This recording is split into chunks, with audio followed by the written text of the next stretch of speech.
Hello everybody and welcome to Dungeons & Drams. Today I want to talk to you about one-shots. Now we all know what a one-shot is. If you're watching this, you certainly do, but the general idea is that it's something meant to be played in a number of hours and being done.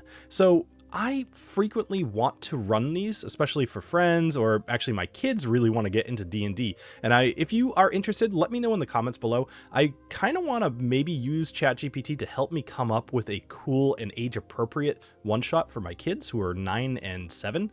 And let me know if you'd like to see me kind of work through that. It could be a little bit of a different type of video, but might be a little bit more useful for you to see my process here. But back to this. So I want to talk about one-shots. If I want to do a one-shot for, say, 6 players, which is a lot, and try to fit that into 4 hours, that's tough, especially if you consider the fact that combat usually will take like an hour per combat engagement. So you want to keep that in mind. So let's have ChatGPT kind of help us come up with something that will run for about 4 hours for 6 players. This is going to be a little bit longer because I'm going to go through the whole process. We're going to start from ideation all the way through adventure creation. So I'm a dungeon master playing Dungeons & Dragons 5th edition. I've decided I want to run a 4-hour-long one-shot for 4 of my friends. They will have their characters pre-made, so time to create characters shouldn't be considered. The characters will all be level 5. Now, I did a quick Google search. It said levels 1 or 3 are kind of best for a one-shot, but 3 is good, but I thought 5 might give them a little bit more survivability for a 4-hour playthrough. So I would like 5 different premises that will help me to create a fun game that will also challenge my players and will keep their interest. This one-shot should account for 2 short rests. I'd like combat, puzzles, a little roleplay, and a fun twist. I don't have any good ideas. So this just says I don't have anything to base it off of. I thought about saying, like, let's do it on, finding a dragon egg or saving a city from undead or something like that. But I figured I'd just let this go crazy. Now, it does state that each one is designed to fit into a 4-hour session, so that's good. Now, here are the 5 choices, and I'm not going to roll randomly because I want these to be interesting to me. If I was actually running this, I wouldn't pick one at random. I'd pick whichever one sounds the coolest. But let's check these out. So the Lost Library of Tharizdun.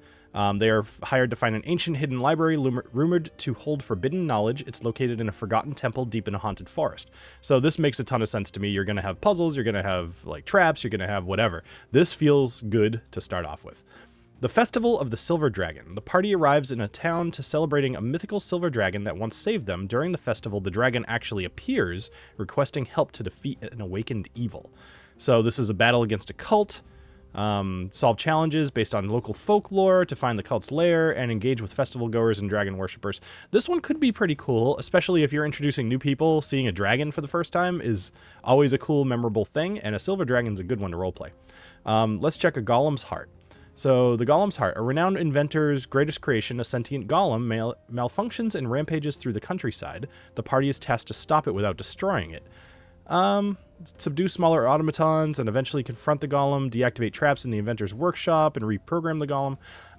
This one doesn't speak to me personally. Maybe it does to you. But for me, I think that one would be out. It just doesn't feels like it's going to be a little bit too much combat and not enough, like, roleplay, I guess.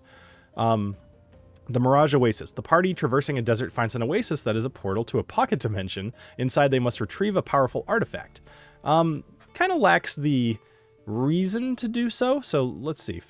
We could always ask it to come up with a reason for it. Face desert-themed creatures like sand elementals and mirage dragons. Navigate the shifting sands and illusions of the desert. Encounter a tribe of nomads trapped inside the oasis. This one's a solid second choice for me right now. The Tournament of the Planar Champions. The party is invited to a mysterious tournament held at the convergence of multiple planes. You got a battle and different things. This one doesn't do it for me. One-shots that are all combat can be a lot of fun. I don't think that's what I want here. I just think that would be... That's like a good thing to put in a campaign, I think, but having that as the full one-shot for me is not that interesting.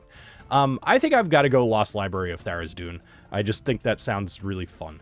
Okay, so let's tell it that we choose that one. This next prompt is actually something I've started doing a little bit more recently, actually in my own game notes, as I do bullet points.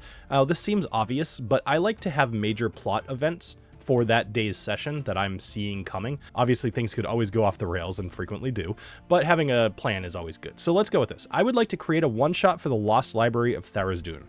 Can you outline the full one-shot, include important events, choices, and anything else you think is worth knowing? Do this in a bulleted list. Now, you can always tell ChatGPT how you want things formatted, and it will do its best. So definitely something to consider. All right, so again, it confirms that it's a one-shot tailored for 4-hour session with level 5 characters. This adventure includes exploration, combat, puzzles, and a twist centered around the sentient library. Very cool. All right, so let's check this out. Adventure Outline, The Lost Library of Tharizdun. One thing I'm going to try to do here is I'm going to try to put this together as an actual adventure and put this up on my Patreon. So if you're interested in checking that out, there's going to be a free tier and I'll make it available for the free tier. And that way you can see some of the other things I do as well. So consider checking that out. There'll be a description below. So the introduction. Players are hired by a historian who believes they found the location of the long-lost library of Tharizdun, hidden in a haunted forest. So we're going to need to generate an NPC for this. So that's no problem. They are provided a map and warned about the library's rumored mystical defenses. Okay, so we want a little bit more information about what those are. Now, what I think I'm going to do is I'm going to go through this. We're going to read these, and I will read them, but, you know, again, check the chapters if you don't want to just hear me read. And then we're going to go each item and ask for the details that we need to actually run the session. Next is the journey to the library. Navigate through the haunted forest, encountering eerie signs and minor supernatural occurrences. Optional combat encounter with forest spirits or cursed animals. Very cool. I like cursed animals. That sounds great, especially for level 5. Finding the library entrance. Discover the hidden entrance concealed by illusion magic. Okay, so what does that look like, etc., etc. How do we roll for that? What do we need to roll? What are some of the things we'll tell them if they roll poorly or really good? Puzzle to dispel the illusion, deciphering a riddle or magical script. Okay, now let's go with this. So a puzzle to dispel the illusion, deciphering a riddle or magical script is totally giving me speak friend and enters, right? So this is not what I want. I don't want that puzzle because it feels too cliche. I want something a little bit more tangible, like, you know, move the pillars to look at certain things, or, you know, things like that. Think of any video game you've played and insert puzzle here. And a lot of them are cliche, sure, but they're not as cliche as the biggest cliche of all time of speak friend and enter. So inside the library, initial exploration reveals the library is vast with shifting corridors and endless shelves of books. First puzzle, find the correct path to the main chamber. Clues in book titles, library, and architecture. That sounds awesome. So we'll have to get some clues for them to look for. And we're going to also take the time to ask it to explain what we would say to the people. Like, so for example, we're going inside the library. Give me some way to describe this. What does this look like? You know, do you see tall shelves? Is it long shelves? Are they short? Are there books on the ground? Are there books very neatly ordered inside of the shelves? Are the books that are on the ground a key to the puzzle? You know, things like this. So encounter with the monks. Meet a group of monks from the secretive order seeking the library's knowledge. What's the order called? What do they look like? What do they wear? Are they all wearing the same thing? Is it tattered because they're out in the desert? Or the jungle, I should say.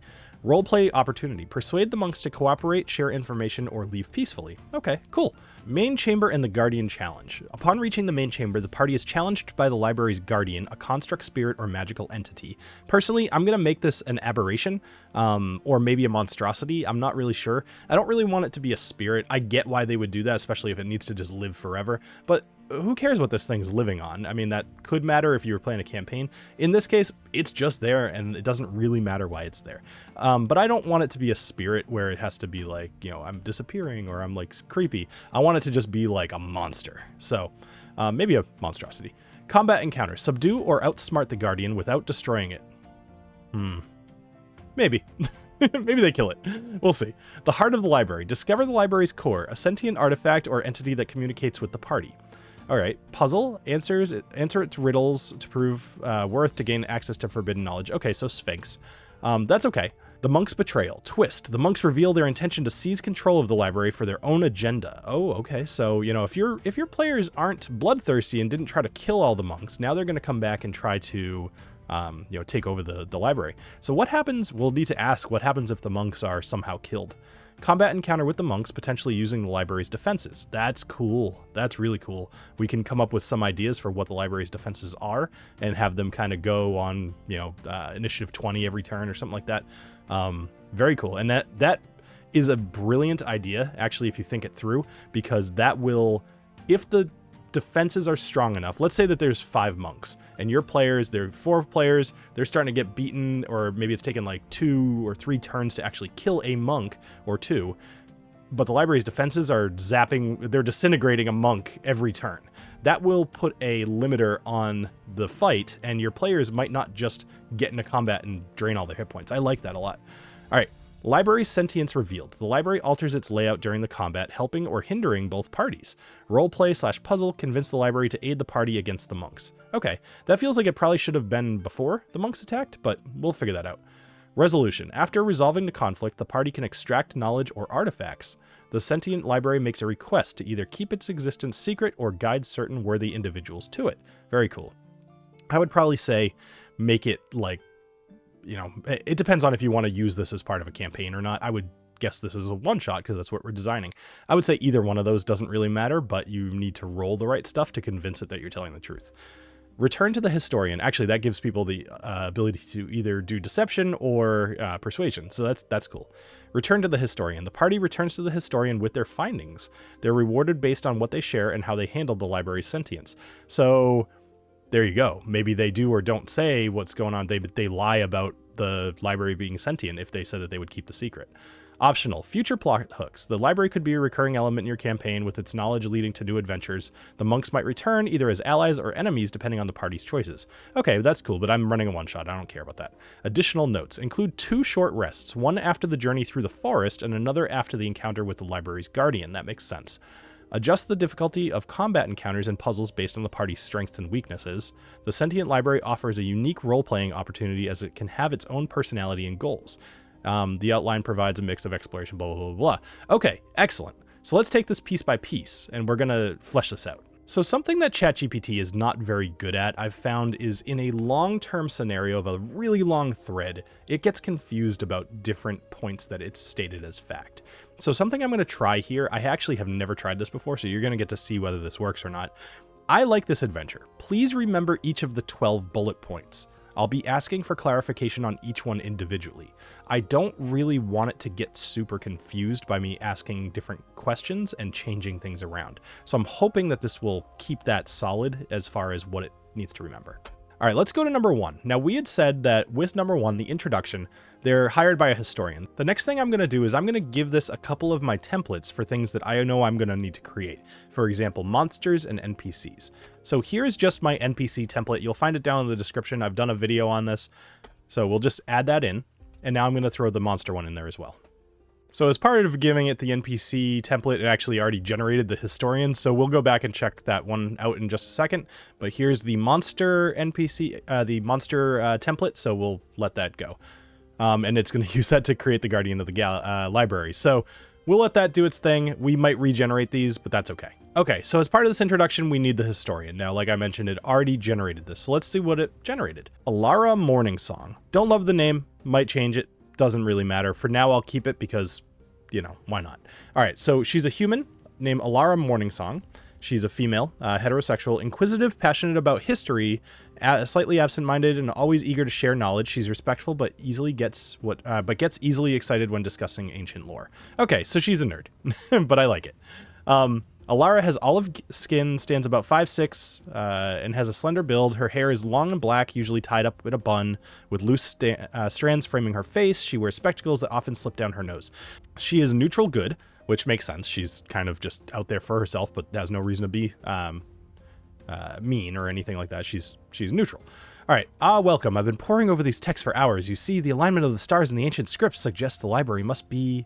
Oh, where are my manners? Please, sit. I have much to tell you. This is a good way to just start your whole situation. You have your NPC, but you've now... Actually, this makes me realize we didn't figure out where we are. And it doesn't really matter because whatever your characters walk into a library and they meet their contact, a historian named Alara Morningsong, and she looks up and she sees you and says, welcome, blah, blah, blah. So that's really all you need, but I might ask it to just generalize the location that she's going to be in and what it looks like for the sake of the narrative. She's a historian and professor at a local academy. Alara's fascination with history began as a child. She followed in the footsteps of her scholar parents, dedicating her life to uncovering and preserving the past.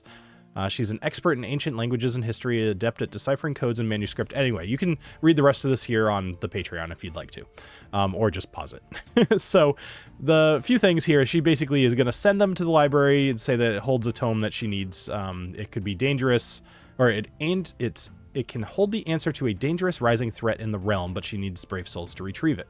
So I'm curious, because my players might ask, let's talk about Alara. What is the rising threat that she hopes to learn more about by retrieving the book? Excellent. So this actually gives a lot more information, and it's using some of the things it knows are coming to help to flesh this out a little bit. For example, the urgency here says that she's aware that dark cults and power-hungry individuals are also seeking this knowledge for their own nefarious purposes. So foreshadowing maybe that group of monks.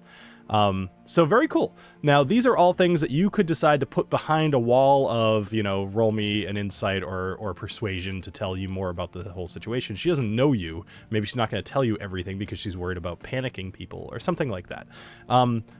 I'm just gonna, because we're talking about it, I'm gonna say put these behind a ability check and let me know the degrees of success. Can you put this information behind several types of ability checks? I'd like a cascading amount of success depending on what ability they roll and how well they roll. Now, something that, I feel like I need to say just because I'm talking to you about D&D, your players will absolutely get distracted, especially if you start giving them more information. So keep these limited if you ever decide to run this or anything like it. But it does give me a history check, arcana check, religion check, investigation, and insight checks, as well as 10, 15, and 20 as far as degrees of success.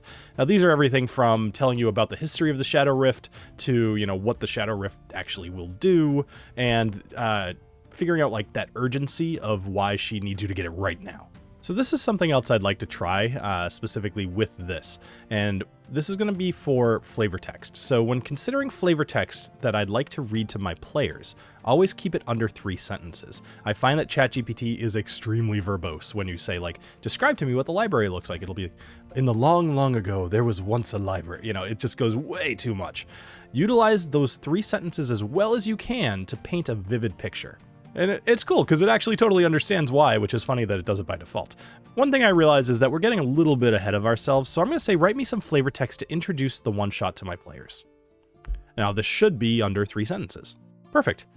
As twilight settles over the quaint town of Eldamir, you find yourself gathered in the dimly lit study of Alara Morningsong, a renowned historian. Around you, walls lined with ancient tomes and artifacts whisper secrets of a forgotten age, while Alara, her eyes alight with a mix of fear and excitement, unfurls a weathered map on the table. The lost library of Tharizdun, she begins, her voice a blend of urgency and awe, lies hidden in the heart of the haunted Whispering Woods, holding answers to a threat that shadows our very existence. Perfect. There's your intro. Nice. So not only is that your opening, but it also just puts you right in front of her. Now you don't have to be like, oh, you see a building, you walk through the door, you see the historian, blah, blah, blah. You're in it. You're jumping right into this one shot, which is exactly what you want to do when you have 4 hours to play.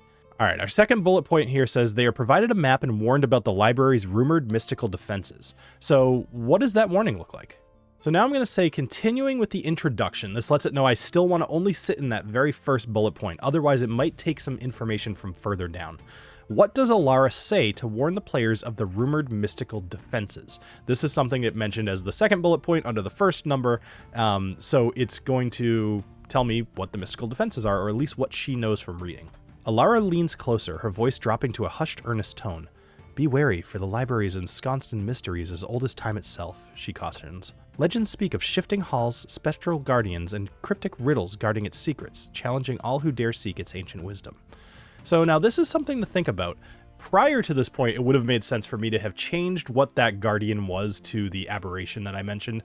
So that's fine. I'm just not going to do that anymore. I'm going to leave it as the spectral guardian and just let it do what it's going to do. I mean, this came up with its own little thing. Let's at least go with it. I could change this, but for the sake of this video, I'm not going to.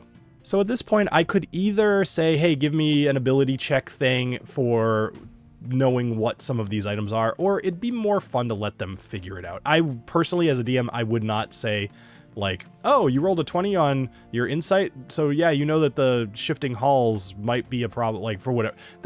I don't want that. That's part of the game, right? So I'd say, honestly, I've been reading the books and it doesn't have a whole lot of detail, blah, blah, blah. So something like that. So let's just move on to point number 2.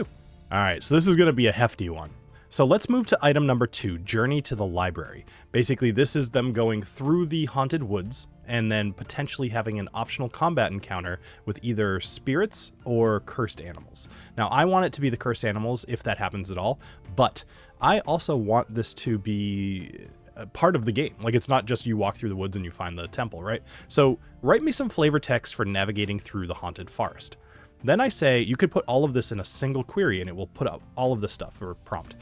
What are some of the eerie signs and minor supernatural occurrences? Now, this is the wording it used because I want it to reference itself, that the players may run into. What perception checks would be needed to see or experience these? This is not something that originally said, but I do want it to start thinking in terms of ability checks so that it will start doing it by default. So the more you ask, the more it will understand that's what you want.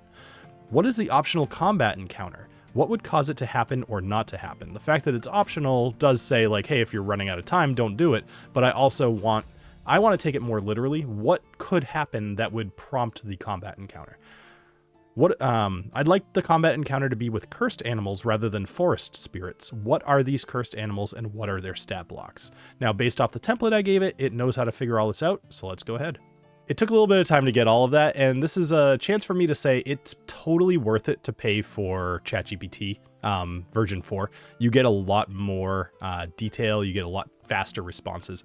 Totally up to you. But if you find yourself using ChatGPT as somebody who's been paying for it for a while, I think it's totally worth it. All right, so journey to the library, flavor text and encounters. Flavor text for haunted forest.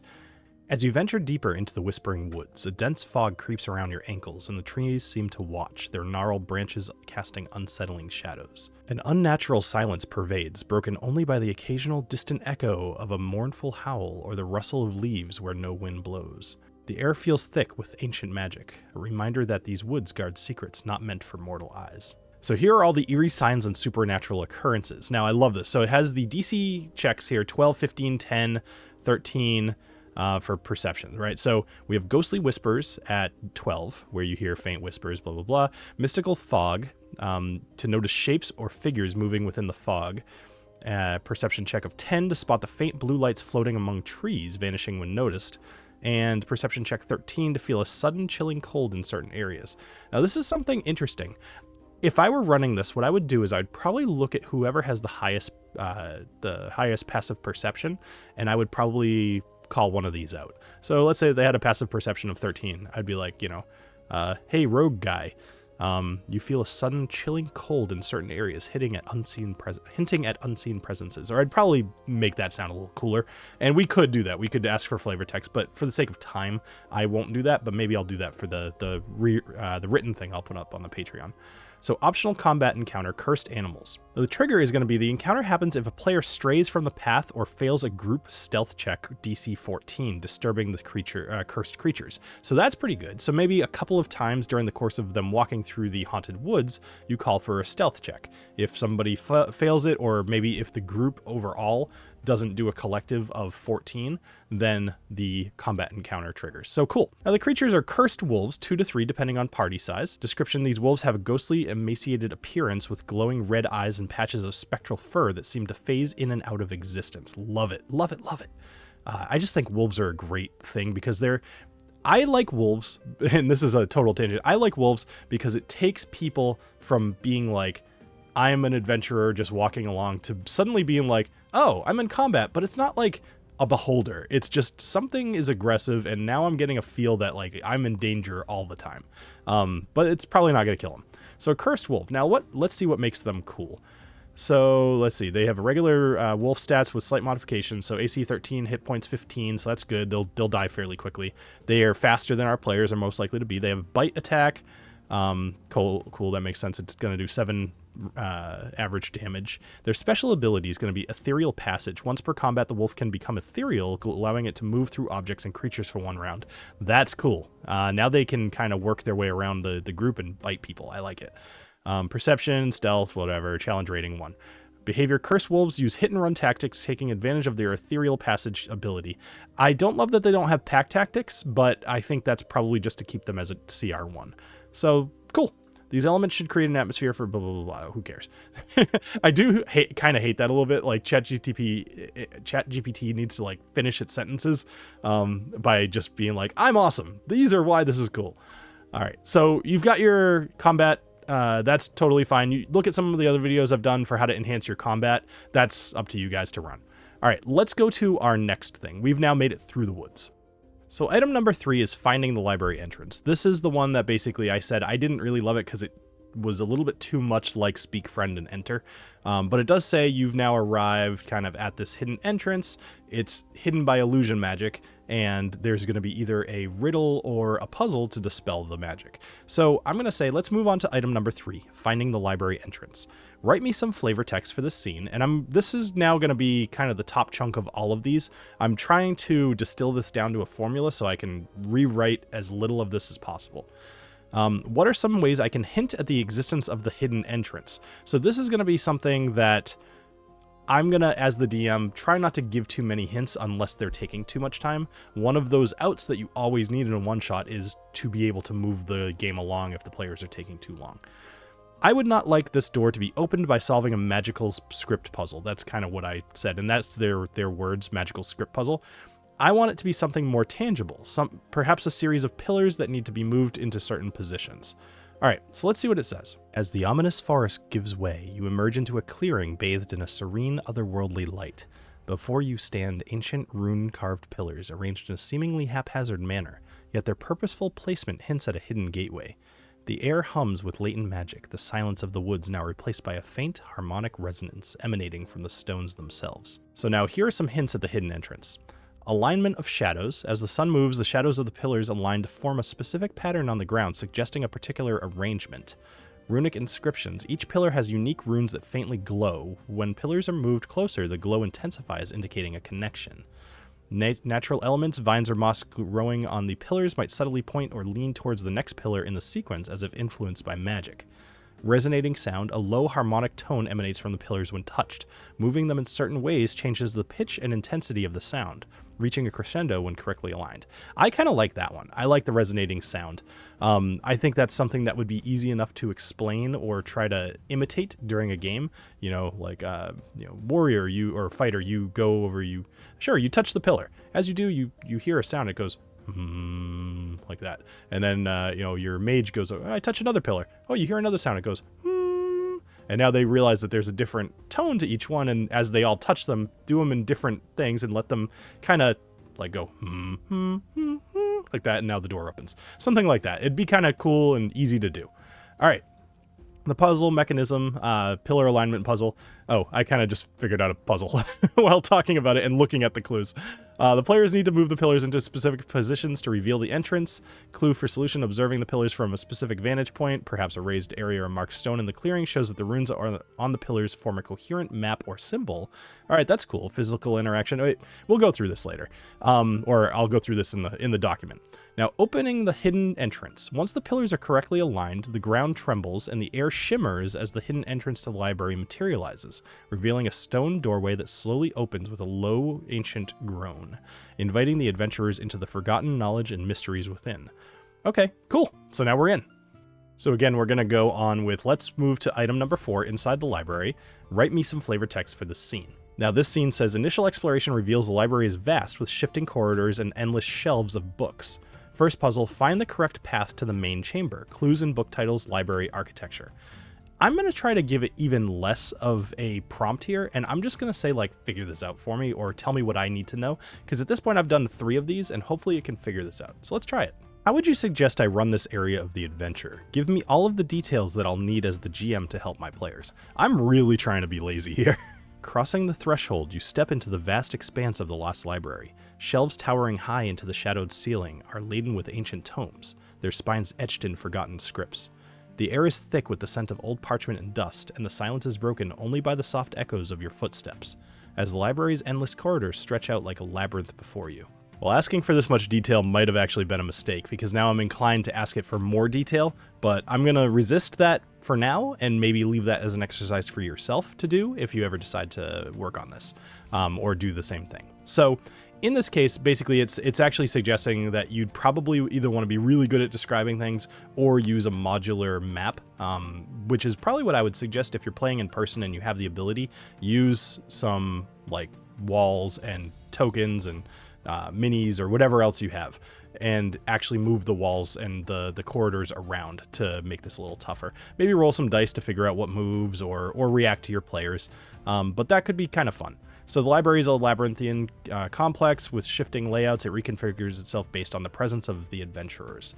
It has a main hall, It talks about some of the challenges and puzzles for the shelves that move to open or block path require observation and timing to navigate. So maybe that's it. Maybe like some of the corridors smack together and then open up slowly, and they have to run through. They have to roll athletics or something like that to see if they can make it in time.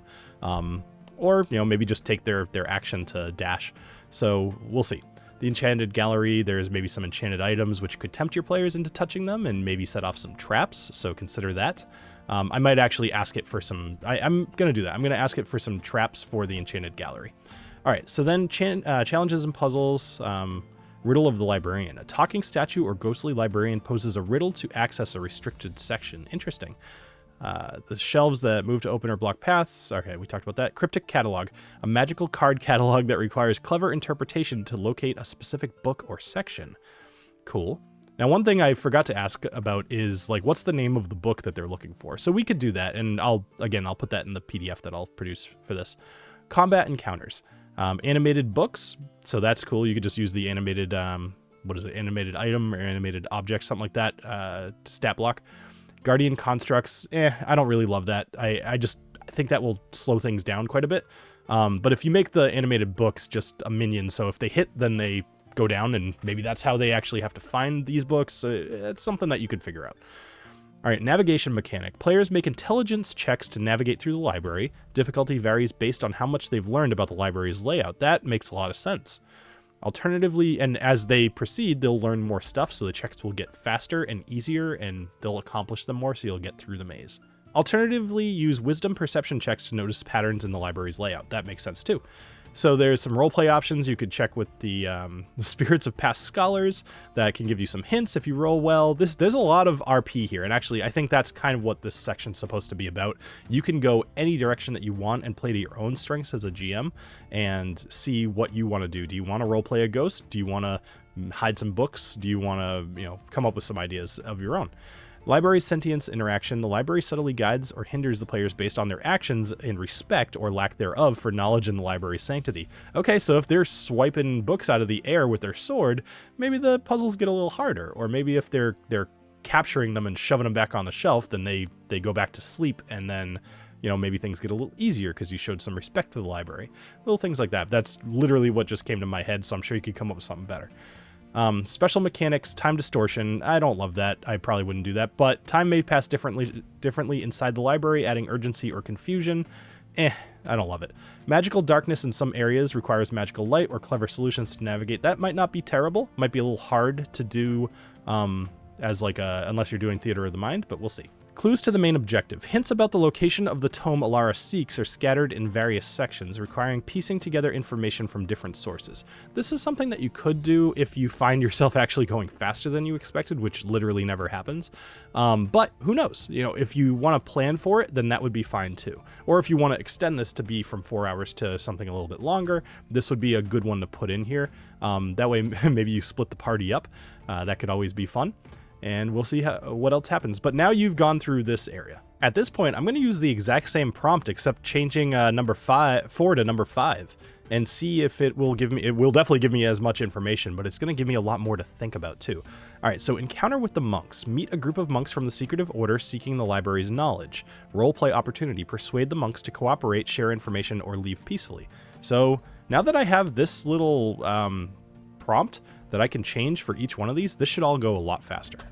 In a secluded chamber lit by the soft glow of enchanted lanterns, you stumble upon a group of solemn monks. Cloaked in deep maroon robes, they pore over ancient manuscripts, their murmured chants echoing faintly through the room. As they notice your arrival, their leader, a stern-faced woman with sharp eyes, steps forward, a mix of curiosity and caution in her gaze. So now it's giving some advice about running the monk encounter. You want to set the scene. The monks are in a study-like area surrounded by artifacts and scrolls. Their presence is unexpected, adding tension and mystery, which absolutely, if you just went through all of this craziness to get to kind of your next area, and now it opens up into a little study area with some monks just going like, whatever they're doing, then that's unexpected. And you're going to be like, how the heck did you even get here? So the monks' purpose. They seek knowledge from the library for their order's secret goals. Unlike Alara, their motives might be more self-serving or misguided. Initial interaction. The monks are initially cautious but not openly hostile.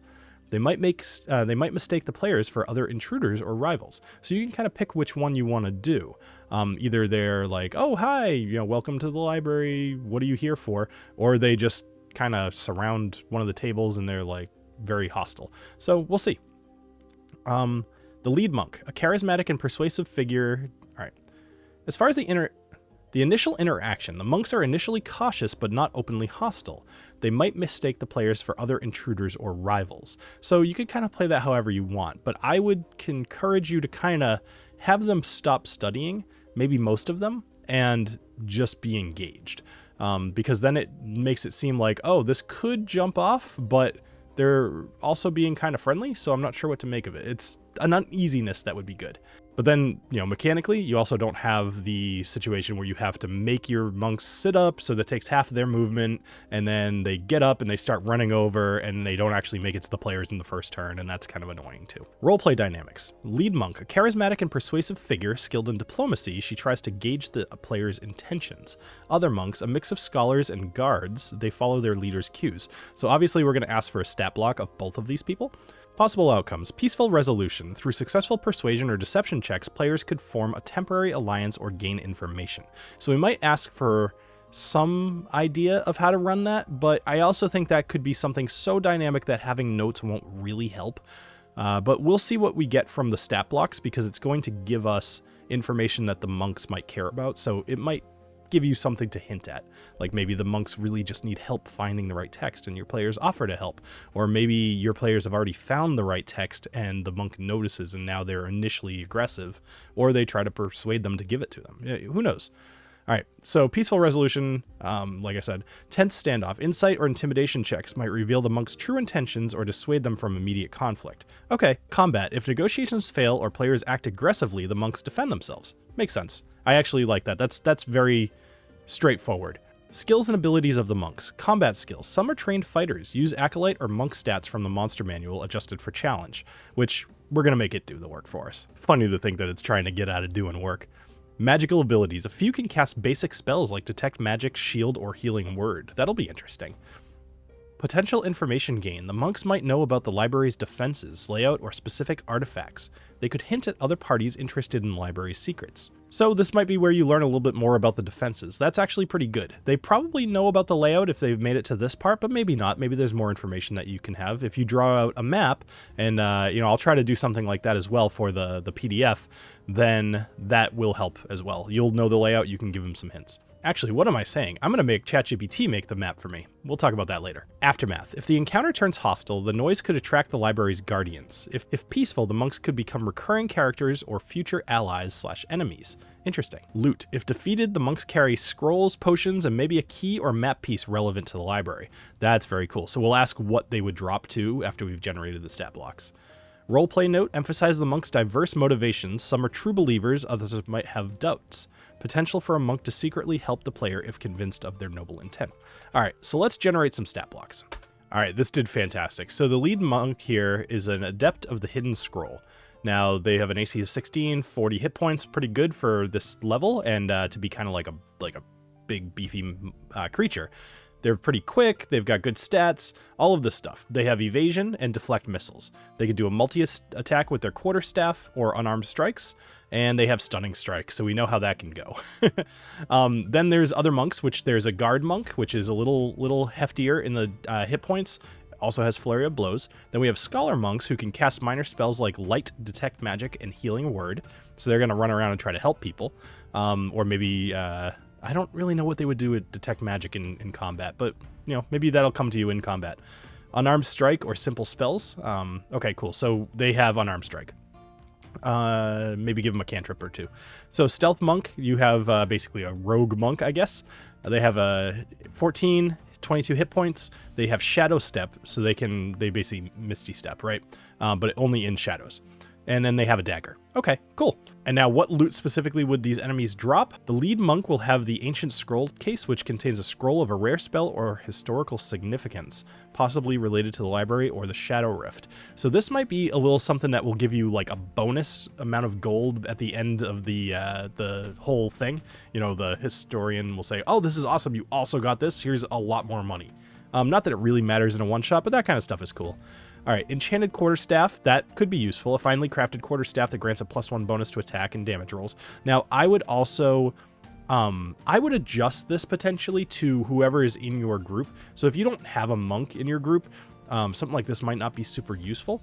But let's say that you have a fighter. Well, you know what? Now they carry a ceremonial longsword, and this seems to be really, you know, ornate and all this stuff, but it also has a razor sharp blade, and it's a +1 longsword, something like that. Then they also have the Monk's Amulet, which allows the wearer to cast shield once per day without using a spell slot. I like that a lot. That would be really cool, because they probably aren't going to be wearing an amulet if it's a one-shot at this level, and that is something that they can use almost immediately, especially if they haven't taken their short rest yet. They might want to take it now and attune to it, but you could also just make this not require attunement, and that would probably be even better. Monk Guard Loot, Quality Spear, okay, cool. Potion of Healing, that's always good. Gold and silver coins, cool, kind of useless, but cool. Scholar Monk Loot. So a spell book contains 2 to 3 first level spells and possibly 1 second level spell. Definitely do the homework beforehand to figure out what spells you want these to be and make little cards or somehow give them the descriptions. That way this doesn't slow down your one shot at all. Like, don't say, hey wizard, what 2 to 3 first level spells would you want? Figure it out first, you know, that will help your one shot. Scroll of Detect Magic can be used once to cast Detect Magic without expending a spell slot. Knowing that you already had to figure out the illusion to get into here, they'll probably be happy to have that and assume that they're going to use it, so give it a use. Intricate Robes. These robes could be valuable to collectors of rare garments or useful for disguise purposes. Again, maybe some extra, you know, loot for the end of the one shot. Stealth Monk Loot, set of Thieves Tools, that could be useful. Dagger of Venom, that could be useful. And Smoke Bombs, 2 to 3 Smoke Bombs. Okay, cool. And general loot. Monastic texts, books and manuscripts that could be sold or studied for historical knowledge, religious icons or talismans, potentially valuable to the right buyer, blah, blah, blah. Now, what I would do is, if I gave them some texts, I would say, like, instead of that, I would say that they found some sort of book in their research that, you know, don't make it like a drop, but make it when they're looking around the room, be like, oh, well, this monk was looking at this particular book, and it's going to give you advantage on your next wisdom check to see if you can find your way through this labyrinth. Something like that, you know, like, oh, you found a hint about one of the defenses of the library. Section number 6 is going to be the main chamber and the Guardian Challenge. Upon reaching the main chamber, the party is challenged by the library's guardian, a construct, spirit, or magical entity. Combat encounters subdue or outsmart the guardian without destroying it. So again, we're going to just use our now honed prompt that we've done, and again, this is why it's cool to see how this process evolves. Instead of asking it and really being like, oh, tell me all this stuff, like, just reference the bullet point and tell it to give you more information. So let's move to item number 6, main chamber and the Guardian Challenge. Write me some flavor text for this scene. How would you suggest I run this area? Blah, blah, blah. Same thing we've said before. And we're going to do this for 7, 8, 9, 10, 11, 12. So again, check the chapters below if you'd rather just skip ahead to something at the end where we generate the map. But I'm going to go ahead and do all of these. I'm actually, you know what, I'm not going to do these in real time because I think it's more interesting to have this all available in the PDF. Again, like I said, it'll be free on the Patreon. So if you're interested in seeing this, then cool. But I'm coming to like this, and I think I might actually run this as a one-shot. So I kind of don't want to give away all of the rest of this. So let's do this. I'm going to go through, I'm going to figure out the rest of this, and then I'm going to meet you guys in about a minute and show you how to generate a map for this location. So I'm going to ask if it can help me to generate a map for the library. Now, ChatGPT cannot generate maps, not visually, but what it can do is help me to describe it as if, you know, something I could draw later. So could you help me to generate a map for the library? Add the dimensions of each room as well as any notable features of the room. So the map layout's going to be the following. It's going to have an entrance hall that's 20 by 30 feet. It says it's a spacious area with 2 torches that magically light up upon entry, so that's cool. If you got some of those minis and the walls that actually, like, you could flick on, that'd be really neat. Walls lined with faded murals depicting the library's history. Okay, so that's cool. We could either ask it to tell us some of that, or we could just, you know, kind of write it off. Maybe you even show the closing of the shadow portal in the past. That would actually be a cool thing to have. The main hall is next. It's 50 by 80. Vast area filled with rows of bookshelves, central reading area with tables and enchanted lamps, a grand staircase leading to upper level balconies with more bookshelves. A special collections room, 30 by 40. Locked iron gate at the entrance requires a key or puzzle solution. Shelves containing rare and ancient tomes, some protected by magical wards. A pedestal in the center holding a particularly important book or artifact. Then you have the Archivist Study, the Enchanted Gallery, Main Chamber, Side Chambers, Secret Vault, and then some notable features of the shifting layout, magical lighting, and whispering winds, which can be heard in the halls, sometimes offering hints or echoing past conversations. So that could be a good way for you to help your players along, especially if you introduce the concept before they need help. You know, you swear that you just heard somebody like reading aloud, but it was hard to understand what they were saying. Now they're going to look around a little bit, but now the next time when you do it, you hear the same voice that you heard before, but it's saying, take the next left, or something silly like that, you know, or, you know, what you're looking for is just up ahead, something like that. So that will be the map. Now we have one more thing to do, and that's generating the stat block for the boss. That is as simple as saying something like, generate me a stat block for, I forget what it called it, but basically the guardian of the library. I'm not going to do that here again, because I said I think it'd be cool to run this, but it's a giant construct. Basically, it's going to be, you know, made of metal and stone, and it's going to probably ask some questions that maybe will help you to help defeat it. Maybe it'll make it vulnerable if you get it the question right or something like that. And maybe you can learn the answers to these questions while you're in the library. All of this is going to be very determined by your ability to run this quickly. 4 hours is starting to feel like not enough time for this adventure, so you might want to consider breaking this up into two. A one-shot is often a two-shot, so something to consider there, or it ends up going long. So all of this is how I would generate a one-shot for D&D. So definitely consider checking out the Patreon. Check out the free PDF that I'm going to be generating along with this. If you liked this, or again, if you want to see me generate more of a one-shot for kids, I'm going to be doing it anyway, so I may as well film it and kind of talk this through. But that one will be a little bit different the way I do it. This one, I wanted to really get some crunchy numbers and such. The other one's going to be a lot more loose because kids aren't going to necessarily want to do so much math. Like, for example, my youngest daughter, she wants to play a fairy with a wand that shoots lollipops, and I'm like, all right, so cool, that's your attack, that's not a problem. Like, that's very easy to figure out. But little things like that, little adjustments, you could totally put into ChatGPT and be like, what would a wand shooting lollipops do for damage? You know, so it does lollipop attacks or damage, you know, whatever. So anyway, thank you all for joining me here on Dungeons and Drams. I hope you have a great rest of your day, and cheers.